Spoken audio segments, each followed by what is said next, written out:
इससे खूबसूरत समा और क्या हो सकता है कि आज इस मौके पर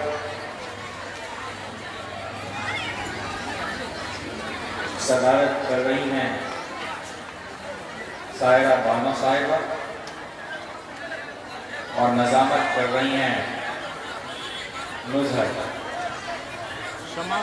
तो वो प्यारे बच्चों, जिसके पहले भी आपके बीच में आया था और मेरी खुशी थी कि आपने दोबारा मुझे दस्तक दी। गालिब का एक शेर है कि मेहरबां हो के बुला लो मुझे चाहे जिस वक्त, मेहरबां हो के बुला लो मुझे चाहे जिस वक्त, मैं गया वक्त नहीं हूं कि लौट के आ भी न सकूं।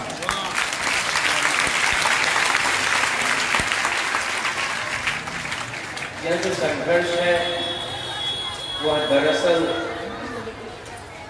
मनुष्यता का संघर्ष है,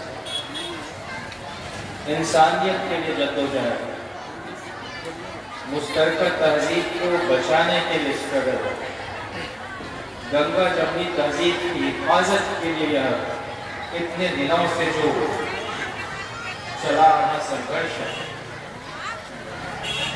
और यह इसलिए खास है कि देश दुनिया में बराबरी के लिए जो जंग और जिहाद हमने सुना है वो आज़ादी के बाद इस रूप में सड़कों पर, गलियों में, कस्बों में, मोहल्लों में इसके पहले कभी देखा नहीं गया। अमेरिका बहुत ताकतवर मुल्क है, वहां भी आज़ादी के बाद बहुत लंबा संघर्ष करना पड़ा वहां की खवातीन को वोटिंग राइट के लिए, एडल्ट फ्रेंचाइजी के लिए, मताधिकार के लिए। लेकिन हिंदुस्तान बहुत सौभाग्यशाली देश है कि आज़ादी के ठीक बाद, आज़ादी के साथ ही इसको 3200 दांत मैसर हो गए जन्म के साथ ही, चाहे वो महिला हो कि पुरुष हो, मजदूर हो, किसान हो, नौजवान हो, गरीब हो, अमीर हो, हिंदू हो, मुसलमान हो, सिख हो, ईसाई हो, पारसी हो, जैन हो, बौद्ध हो, हर आदमी को वोट का हक दिया गया। और किसी भी लोकतांत्रिक देश में वोट की ताकत से सरकार बनाने और बदलने का जो अधिकार है, उसी से आम आदमी को उसकी ताकत का एहसास होता है। जब मैं आपको देखता हूं, नौजवानों को, नवयुवतियों को, उनके चेहरे पर जो नूर है बच्चों के, और जो हमारे बुजुर्गों के चेहरे पर जो झुर्रियां हैं, जो सदाकत है, उसी से यह मुल्क अभी तक बचा हुआ है। हमने बेगम हजरत महल को नहीं देखा,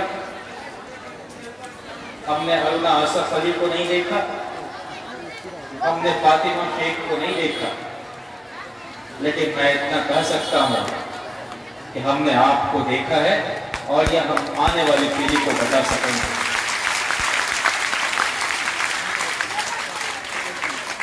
असरारुल हक मजाज ने कभी गुजारिश की थी अपनी रोशनी से कि तेरे आंचल तो बहुत खूब है, लेकिन तेरे चेहरे तेरे आंचल तो बहुत खूब है, लेकिन तो इस आंचल का जरा परचम बना लेती तो अच्छा था।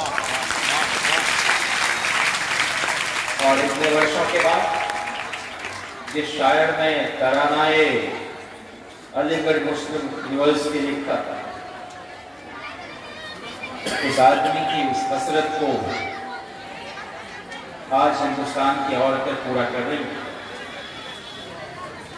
हमारे देश में सबसे ताकतवर वजीर आजम अगर कोई हुए तो वो कोई मर्द प्रधानमंत्री नहीं था, वो कोई खातून वजीर आजम थी, इंदिरा गांधी जी।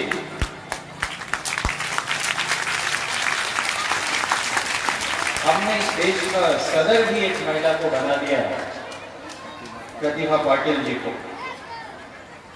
हमने मीरा कुमार जैसी शीरी ज़बान, नफासत से भरी ज़हीन शख्सियत को भी लोकसभा स्पीकर के रूप में काम करते देखा। बहुत दिनों तक राज्यसभा में उपसभापति के रूप में नज़मा हेपतुल्ला साहिबा भी कार्यरत थी। राजकुमारी अमृत कौर हेल्थ मिनिस्टर हुआ करती थी नेहरू जी के कैबिनेट में। सरोजिनी नायडू के नाम से कौन वाकिफ नहीं होगा। कुल मिलाकर कहना यह है कि औरतें हर क्षेत्र में, सियासत से लेकर ब्यूरोक्रेसी तक, जुडिशरी से लेकर मीडिया तक, सब जगह अपने रोशन ख्याल से इस मुल्क को बनाती रही है। लेकिन क्या ये चंद नाम काफी हैं? अलीगढ़ मुस्लिम यूनिवर्सिटी को अगर आप देखें तो उसने एक से बढ़कर एक लोगों को प्रोड्यूस किया है। अभी जामिया मिलिया इस्लामिया की वाइस चांसलर महिला ही है, नजमा। और जब आरएसएस द्वारा नियुक्त वाइस चांसलर बहुत सारे इदारे में खामोशी ओढ़े हुए रहते हैं, उस वक्त भी जामिया मिलिया इस्लामिया की जो कुलपति हैं वह भी आरएसएस के रेजिम में ही, भाजपा के कार्यकाल में ही नियुक्त हुई। लेकिन उन्होंने बहुत संवेदनशीलता दिखाई और छात्रों के हक में बयान जारी किया। हमें इस तरह की खातून चाहिए।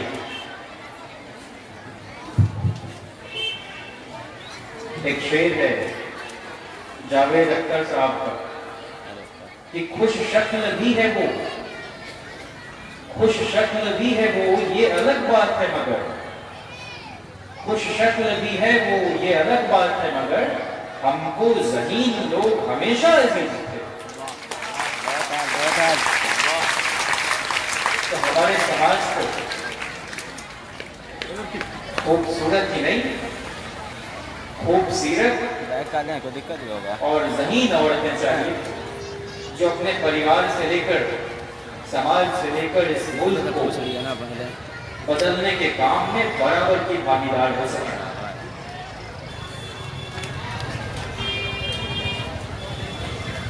आज जब दिल्ली चल रही है तब वहां बहुत सारी ऐसी हमारी महिला साथी हैं जो उन बस्तियों में जाकर उन परिवारों के दुख दर्द में शरीक हो रही हैं। कहते हैं कि मनुष्य मां की गोद से घुड़ककर चलना सीखता है, फिसलते फिसलते जवान हो जाता है, संभलते संभलते बूढ़ा, और फिर तो लुढ़क कर अलविदा। लेकिन इसी जीवन काल में बहुत सी ऐसी हिम्मतें औरतें हुई, चाहे वो रजिया सुल्तान हो, चाहे वीरांगना फूलन देवी हो, चाहे पत्थर तोड़ने वाली भगवती देवी हो, ये सब हमारे सामने एक मिसाल बनकर उभरती है। आज इस बात का भी जिक्र करूं कि लंबे समय से विधायिका में, एमपी एमएलए के चुनाव में महिलाओं को 33% आरक्षण देने की बात चलती आ रही है। और यह भी इल्जाम लगता रहा है कि 3 नेता हिंदुस्तान के ऐसे हैं जिनके चलते विमेन रिजर्वेशन का मामला ऑफ इंडिया ने तो एक आर्टिकल बाकायदा लिखा कि 3 Yadavas opposed women reservation bill. And who had 3 Yadavas? Sharad Yadav and Mulayam Singh Yadav, जबकि सच्चाई इसके ठीक उलट है। आज भी इन तीनों नेताओं का मानना है कि 35% नहीं, आप 66% आरक्षण महिलाओं को दे दो, लेकिन हम सिर्फ इतना चाहते हैं कि संसद के अंदर सुषमा स्वराज भी पहुंचे, स्मृति ईरानी भी पहुंचे, सोनिया गांधी भी पहुंचे, लेकिन हमारी शुरू से यह ख्वाहिश रही है कि उसी पार्लियामेंट की बिल्डिंग में पत्थर तोड़ने वाली भगवती देवी की आवाज भी गूंजे और पितृ सत्ता को चुनौती देने वाली पूरन देवी भी रहा है, और वहीं पर हमारे समाज की कोई सकीना अंसारी भी पूरे दमखम और जोशो खरोश के साथ अपने समाज के हक की आवाज उठा सकता। इसमें क्या बुरा है? औरतें सारी किसी न किसी रूप में चाहे अनचाहे गाहे बगाहे सताई गई, शोषण की शिकार रही और ऐतिहासिक ढंग से, लेकिन औरत की कोई होमोजेनस कैटेगरी नहीं। वह औरत जो किसी प्रधानमंत्री के घर में पैदा हुई, किसी लॉर्ड साहब गवर्नर के घर में पैदा हुई, और वह औरत जो किसी हरहा बलथरवा किसी चौड़ चांचड़ में जाकर घास काटती, बकरियों के लिए घास लाती, गाय को चारा सानी देती, दोनों एक धरातल पर कैसे खड़ा कर दी जाएंगी? इसलिए हमारा मानना है कि जो प्रिविलेज्ड क्लास की औरतें हैं उनको भी अपने घर में कैद करके रखा गया लंबे समय तक, वह भी पर्दे में नहीं, चाहे वो हिंदू घर की औरतें हो या मुसलमान समाज की औरतें हो। और उस लिहाज से तो जो कम प्रिविलेज्ड हैं उनके घर की औरतें तो वोट डालने भी जाती हैं, लेकिन बड़े बड़े बाबू साहब जो हैं वो अपने घर की बहू बेटी को वोट डालने के लिए भी निकलने नहीं देते। तो इस मामले में तो ये ज्यादा लिबरेटेड है। जो गरीब परिवार की औरतें हैं वह तो अपने सर पर उठाकर सेब की टोकरी रखकर भी बेचती हैं और अपने बच्चों को पढ़ाती हैं। तो हमारा कहना यह है कि जो सारी औरतें शोषित हैं, लेकिन उनमें भी सबसे ज्यादा कौन? तो सबसे ज्यादा दलित, पिछड़ा, आदिवासी, बसवांडा, अकलियत समाज की औरतें। इसलिए इनके लिए विशेष ख्याल रखना पड़ेगा, इनको विशेष अधिकार देना पड़ेगा ताकि बाकी औरतों के मुकाबले नहीं आ सके। हमारी यह लड़ाई है। इसीलिए हम कहते हैं कि महिलाओं का आरक्षण जरूर हो, लेकिन उन महिलाओं में भी जो पसमानदा समाज की महिला हैं, अकलियत समाज की हैं, दलित समाज की हैं, पिछड़े समाज की हैं, आदिवासी समाज की हैं, इनके लिए reservation within reservation, quota within quota को इंश्योर किया जाना चाहिए। आज पूरे देश में शाहीन बाग सजा हुआ, क्या हिंदू, क्या मुसलमान, क्या सिख, क्या ईसाई, क्या बौद्ध, क्या जैन, क्या पारसी, सारे मजहब के लोग, सभी समाज की औरतें, सभी समाज के बच्चे, बुजुर्ग, नौजवान अपनी मुश्तरका तहजीब की हिफाजत के लिए चिंतित हैं, परेशान हैं, संजीदा ढंग से सोच रहे हैं। लेकिन कुछ लोगों को यह बात रास नहीं आ रही। पिछली मर्तबा भी मैंने आपसे कहा था, इस देश में साधुओं की, संतों की, योगियों की, हजरतों की, पीरों की, लेकिन कुछ लोग गेरुआ वस्त्र धारण करके राजनीति में कदम रखते हैं और फिर हर स्तर पर हिकारत और नफरत फैलाने का काम करते हैं। वो कह रहे हैं कि जो लोग बात से नहीं सुन रहे हैं वो बोली से तो सुनेंगे। ये उत्तर प्रदेश के वजीर आला का बयान है। अरे भैया, जमहूरियत न तो गोली से चलती है, न तो बलजोड़ी से चलती है। जमहूरियत गोली से चलती है, न लाठी से न गोली से, बात बनेगी बोली से। और मेरा ख्याल है कि शायद इकबाल का, अल्लामा इकबाल का शेर है कि नीची निगाह कम सुखन आहिस्ता गुफ्तगू, नीची निगाह कम सुखन आहिस्ता गुफ्तगू, खुबाने हिंद का यही आसार है। लेकिन आज की औरतों ने उतने बड़े शायर को भी इस रूप में गलत साबित किया है कि औरतें नीची निगाह ही नहीं रखेंगी, आहिस्ता गुफ्तगू ही नहीं करेंगी, सुखन कम नहीं, बहुत बहुत वो कर रही है।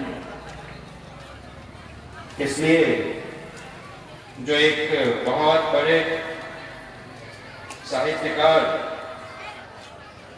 का एक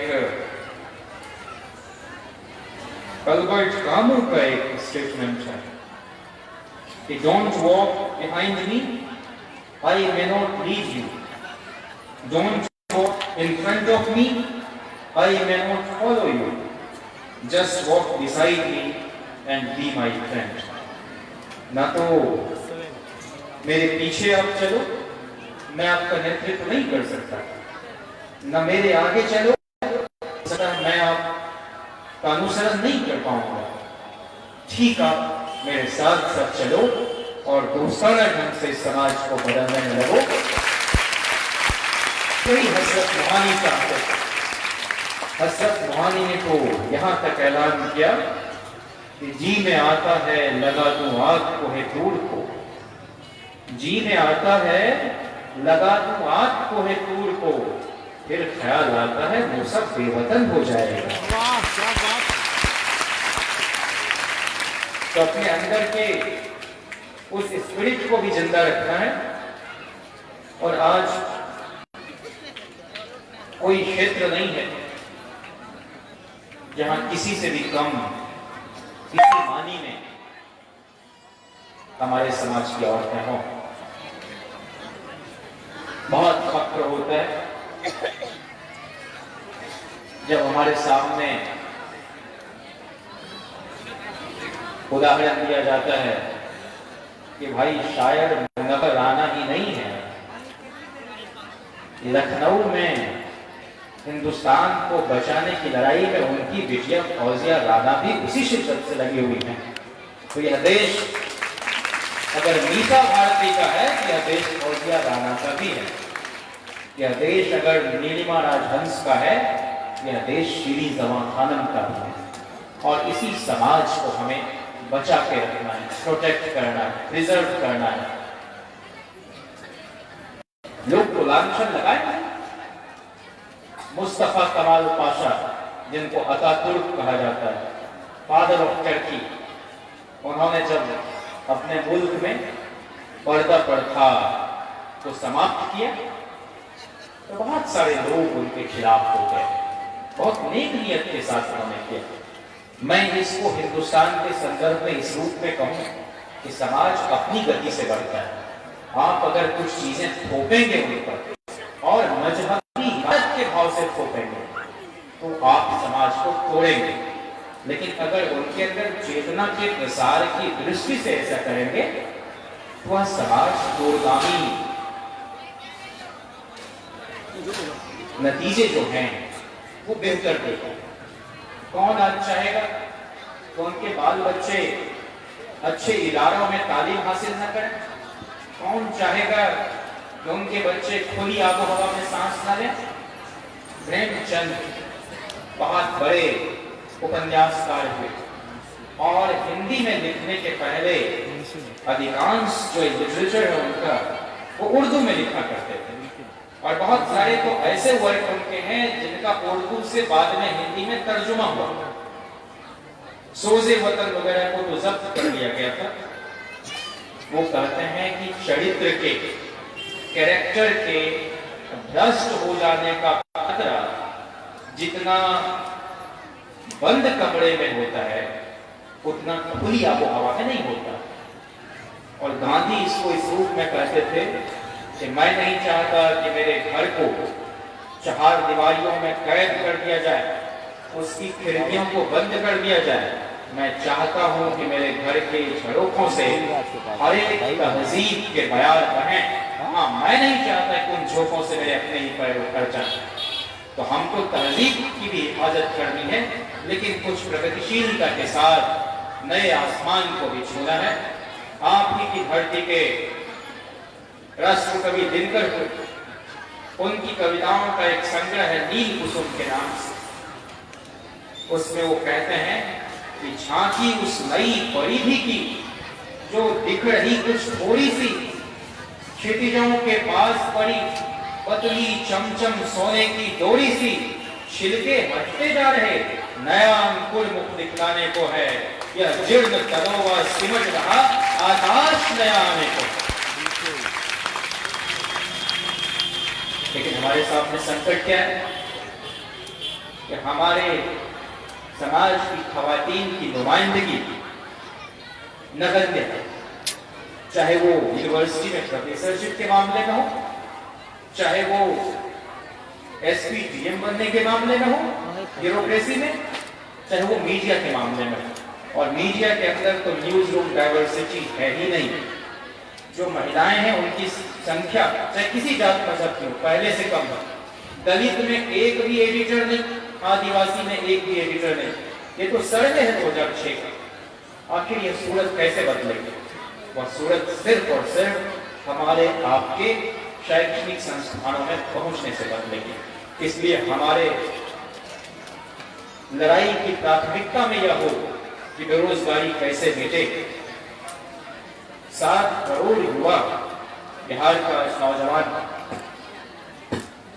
कैसे पलायन रोके, कैसे जो आपके बगल में समस्तीपुर है वहां चीनी मिल, जूट मिल, पेपर मिल, ये सब बंद पड़े हुए हैं। ये कैसे शुरू हो? बहुत मुश्किल वक्त, अंधेरा छाया हुआ है, लेकिन इसी में से कुछ रोशनी भी हमको ढूंढनी है। और जो जरूरी मुद्दे हैं उससे नहीं भटकना है। आज हर दिहाड़ी पर 1.25 लाख के आसपास खर्च, ये 2004-05 में 5 लाख। तो दिनों दिन हम क्यों इस तरह की स्थिति में फंसते जा रहे हैं? आज एक भी ओबीसी प्रोफेसर नहीं है किसी भी सेंट्रल यूनिवर्सिटी में, और 496 कुलपति जो हैं 496 विश्वविद्यालयों के, उनमें 6 आदिवासी, 6 दलित, 36 ओबीसी और बाकी तमाम लोग तथा कथित उच्च जाति। ये स्थिति चिंता पैदा करती है।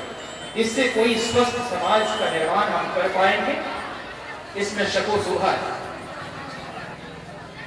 इसलिए लड़ाई सिर्फ और सिर्फ सीएए, एनआरसी और एनपीआर के खिलाफ नहीं है।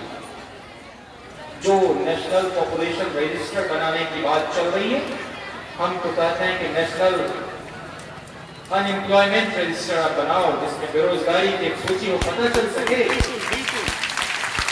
कि कितने घर में 2 जून की रोटी में असर नहीं। और आप क्या कर रहे हैं? कभी पहलू खान को मार रहे हैं, कभी जुनैद अंसारी को, कभी अखलाक को। आप हमारे रसोई घर पहुंच रहे हैं और संतोषी भात करके हुए मर जाती है। सरकारी सिस्टम का इतना पेच है। एक बुजुर्ग 80-85 साल की महिला को आपने उनके घर में जिंदा जला दिया। ये आपने दिल्ली में किया। बहुत भरोसे के साथ अरविंद केजरीवाल की सरकार वहां बनाई गई थी, और एक मोहल्ला है वहां जो जामिया मिलिया इस्लामिया में हमारे दोस्त पढ़ रहे थे, उसमें एक आती है सुंबुल चौधरी। उन्होंने अपने कुछ दोस्तों से मिलवाया। उन लोगों ने कहा कि हम लोग चाहते नहीं है कि अरविंद केजरीवाल शाहीन बाग पर कुछ बोले। जैसे ही वो बोलेंगे वो चुनाव हार जाएंगे, पोलराइजेशन हो जाएगा हिंदू मुसलमान के बीच, और जब हार जाएंगे और भाजपा आ जाएगी तो हमारे लिए ज्यादा मुसीबत होगी। तो हमको लगा कि कितने परिपक्व हो गए हैं हमारे लोग, लेकिन चुनाव हो गए, नतीजे आ गए, सरकार बन गई, उसके बाद भी एक बेशर्म किस्म की चुप्पी और आपराधिक किस्म की खामोशी, और 2 दिन 3 दिन कत्लेआम हो जाने दिया गया। जैसे गुजरात मॉडल था, वैसे ये डेली मॉडल ऑफ वायलेंस के रूप में हम सबने देखा। ये रूह कंपा देने वाली घटना है, देश की राजधानी में हुई।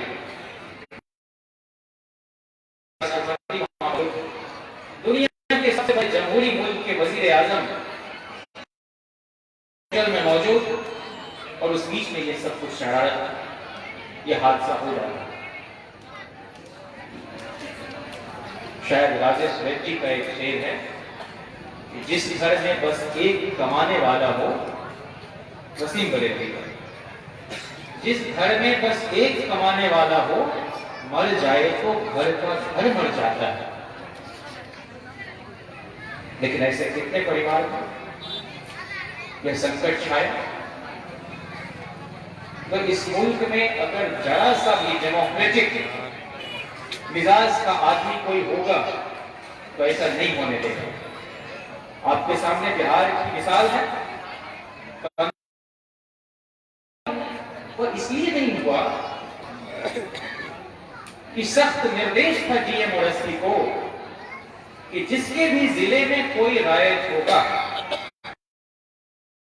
उठाकर जो संडिंग होता है सेक्रेटेरिएट में मैं पूछ दूंगा।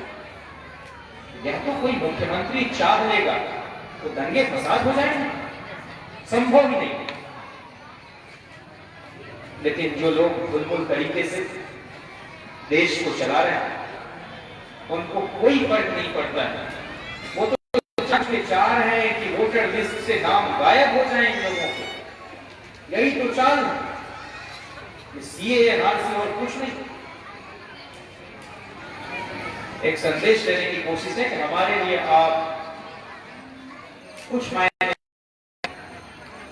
लेकिन दाद देनी होगी अपनी माँ बहनों को, यह जानते हुए भी कि बेशर्म और नाकारा हुकूमत को बहुत फर्क नहीं पड़ेगा, लेकिन आप डटी हुई, आप लगी हुई, और कहते हैं कि दुनिया की सबसे महफूज जगह माँ की गोद होती है। बच्चा कहीं से भी हैरान परेशान होकर खड़ा आता है तो माँ को खोजता है, माँ के साए में उसको सुकून मिलता है। आपके हम जैसे बेटे बेटियां तो यूनिवर्सिटी कॉलेजेस में स्ट्रगल कर ही रहे थे, लेकिन जब आप सड़क पर उतर आई हैं तो जन्नत आज भारत की सड़कों पर दिखाई पड़ रही है, और हम और ज्यादा सुरक्षित महसूस कर रहे हैं। मैं आज इस अंतर्राष्ट्रीय महिला दिवस के अवसर पर एक नज्म पढ़ना चाहता हूं, जो जावेद अख्तर साहब के father in law, Jannisar Akhtar साहब के समधी, और शबाना आजमी साहिबा के पिताजी कैफी आजमी साहब की लिखी हुई है, और नज्म का उन्वान भी है। और कुछ मेरी जान मेरे साथ ही चलना है तुझे, कल्बे माहौल में लर्जा शरड़े जंग है आज, हौसले वक्त के और जिस्त के यक रंग है आज, आब दीनों में तप है आज, हुस्न और हम आवाज और हम आहंग है आज, जिसमें जलता हूँ उसी आग में जलना है तुझे, कुछ मेरी जान मेरे साथ ही चलना है। जिंदगी जहद में है सब्र के काबू में नहीं, नब्ज़े हस्ती का लहू कांपते आंसू में नहीं, उड़ने खुलने में है नखते खमे बेसू में नहीं, जन्नत और है जो मर्द के पहलू में नहीं, उसकी आजाद रविश पे बचलना है तुझे, कुछ मेरे साथ चलना है तुझे।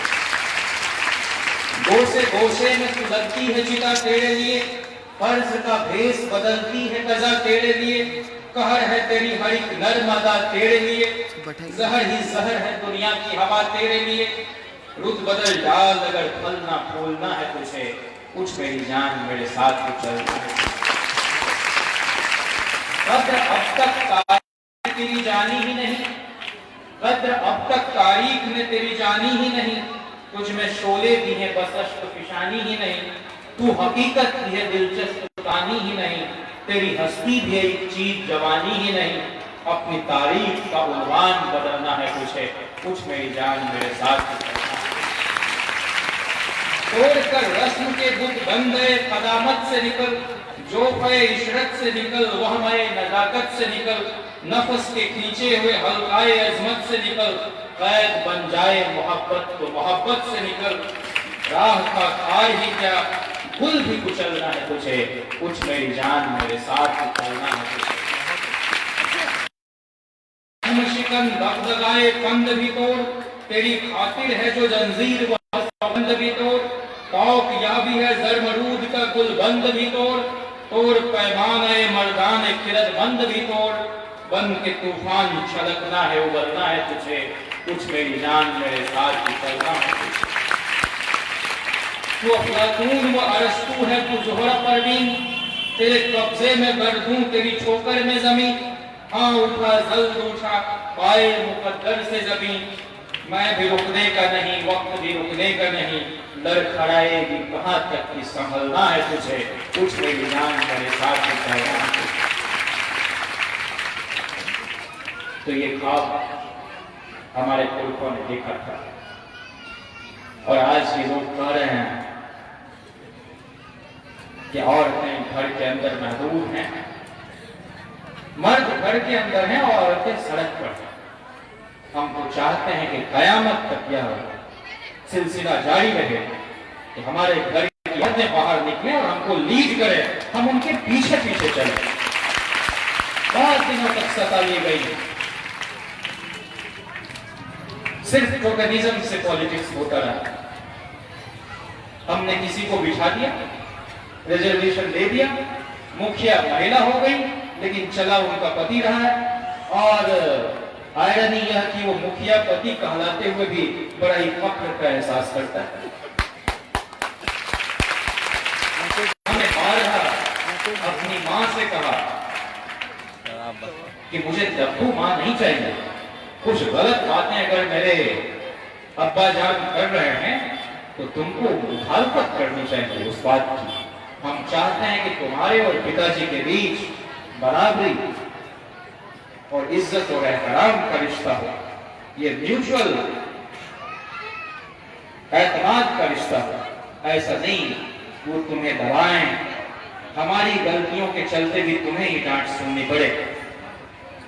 इस तरह का परिवार हम नहीं चाहते। और धीरे धीरे असर हुआ कि मेरी मां की बातें भी परिवार के अहम और जरूरी फैसले में सुनी जाने लगी, उनकी राय को भी तवज्जो दी जाने लगी। तो ये लखमीनिया की जो हमारी माएँ बहनें हैं, जो हमारी दोस्त हैं, जो आगे चलकर हिंदुस्तान का मुस्तकबिल तय करेंगी, वो निश्चित रूप से अपनी जाती जिंदगी में भी खुददारी के साथ कोई समझौता न करें। वो खुददार रहेंगे तो परिवार खुददार रहेगा, समाज खुददार बनेगा और मुल्क खुददार बनेगा। ऐसा नहीं कि देश का वजीर आजम अमेरिका के प्रेसिडेंट की बिटिया के आगे भांगड़ा और भारतनाट्यम करता फिरे। हम इस तरह के बेगैरत वजीर आजम को नहीं पसंद करते। हम चाहते हैं कि हिंदुस्तान का स्वाभिमान बचा रहे। हिंदुस्तान कोई कमजोर मुल्क नहीं है, आप पाकिस्तान से इसकी तुलना न करें। पाकिस्तान में तो जो अमन चाहने वाले लोग हैं वो खुद परेशान हैं, और दोनों मुल्कों के वो लोग जो चाहते हैं कि हमारे बीच हमारे हमसाया मुल्क में भी अमन कायम रहे, वो नहीं चाहते किस तरह की छोटी छोटी और बहुत ही गैर जरूरी बातों में हमको उलझाया जाए। इसलिए हमारी आपकी बहुत बड़ी जवाबदेही है कि हम मंदिर मस्जिद के झमेले में ना पड़े, हम स्कूल कॉलेज और यूनिवर्सिटी कायम करें, उसी से तस्वीर बदलेगी। मैं आपसे कोई बहुत दूर का आदमी नहीं हूँ। मेरा नजरिया में उसको फर्किया बोलते हैं। जो बादशाह हुए अकबर, जिनको अकबर बहान कहा जाता, इनको यहाँ की गंगा जमुनी तहजीब से वास्ता था। सही मायने में उनके वजीर खजाना यानी फाइनेंस मिनिस्टर टोडरमल हुआ करते थे और उन्होंने एक बड़े इलाके की पैमाइश करा थी, उसको अनवर करार देते थे। उस फर्किया का मैं रहने वाला हूँ और उस फर्किया अरौली का एक आदमी मेरे पिताजी से कह रहा था कि जब अयोध्या में मंदिर बनेगा तो अलौली से भी ईंट जाएगा। मेरे पिताजी ने कहा कि चाहे तुम यहाँ से सोने की ईंट भिजवा दो उस अयोध्या में, तुमको उस मंदिर में झाड़ू लगाने के काम में भी वो लोग रखेंगे? बिल्कुल नहीं। फालतू की बात करते हो। बेगानी शादी में अब्दुल्ला दीवाना अरे वहाँ झाड़ू भी कोई अलौली का धर्म झाही लगाएगा, तुम बेकार के पछले में पड़े हुए हो। अरे ईंट ही जमा करनी है तो कॉलेज एक भी उसी लड़के में नहीं है, उसके लिए जमा करो, उसके लिए चंदे जुटाओ।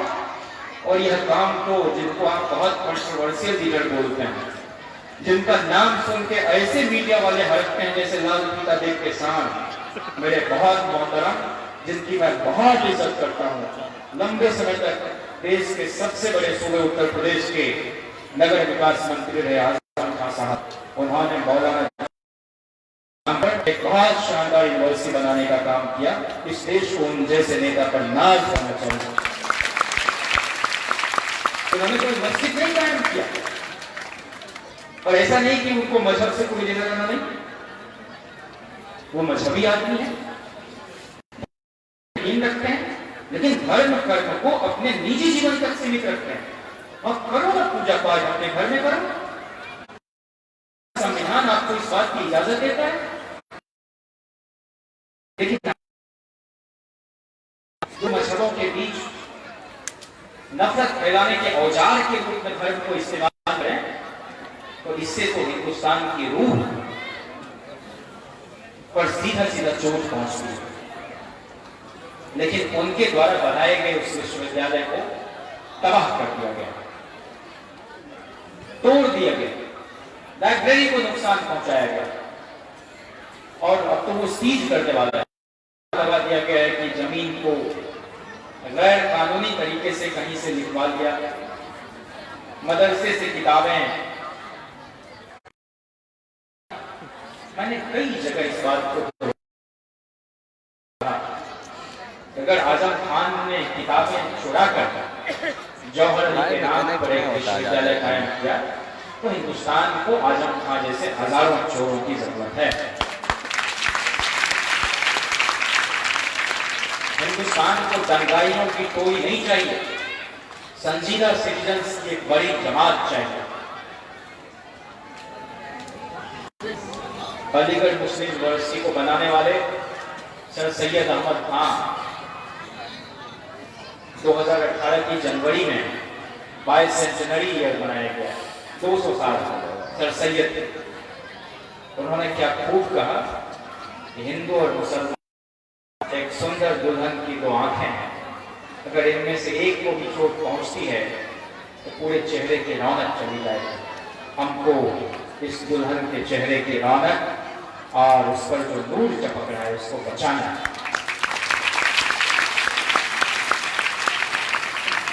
मैं बहुत ज्यादा वक्त नहीं लेना चाहता, ये आपकी मोहब्बत है जो मुझे बार बार यहाँ खींच लाती है।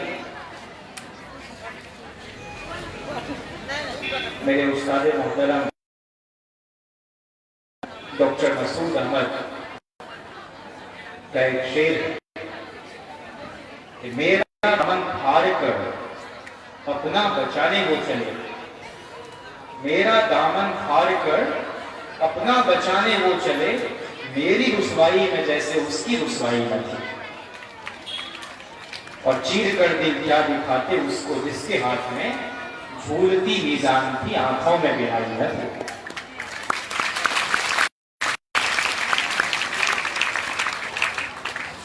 तो इसलिए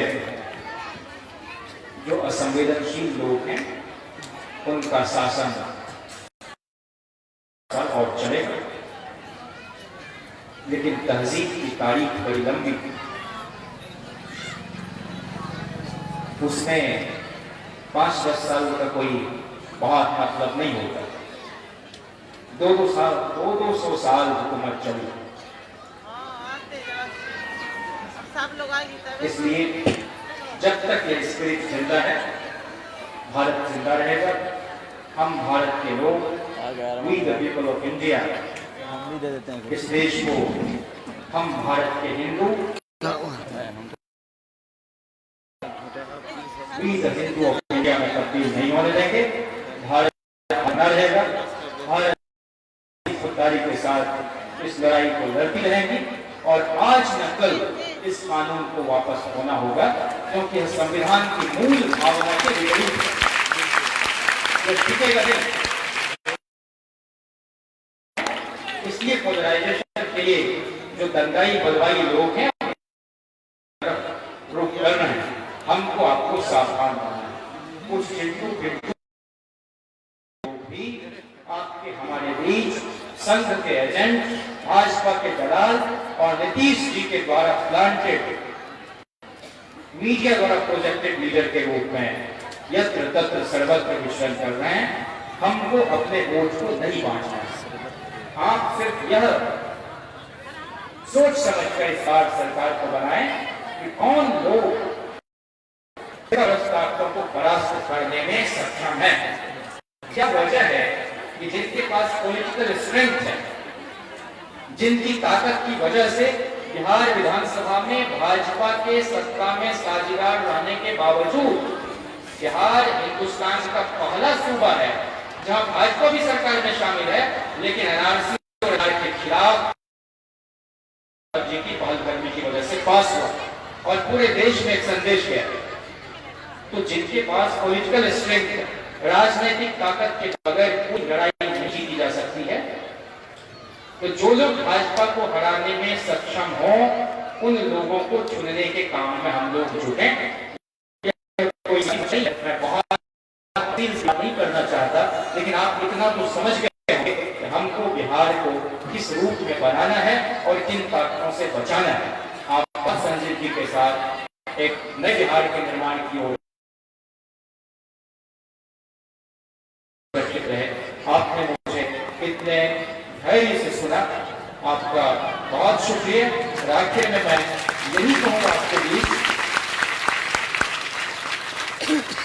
जो यूसुफ खान, दिलीप कुमार अक्सर कहा करते थे कई बज़मों में कि तेरा ख्याल है तेरा जमाल है, तेरा ख्याल है तेरा जमाल है, तू है। तेरा ख्याल है तेरा जमाल है, तू है।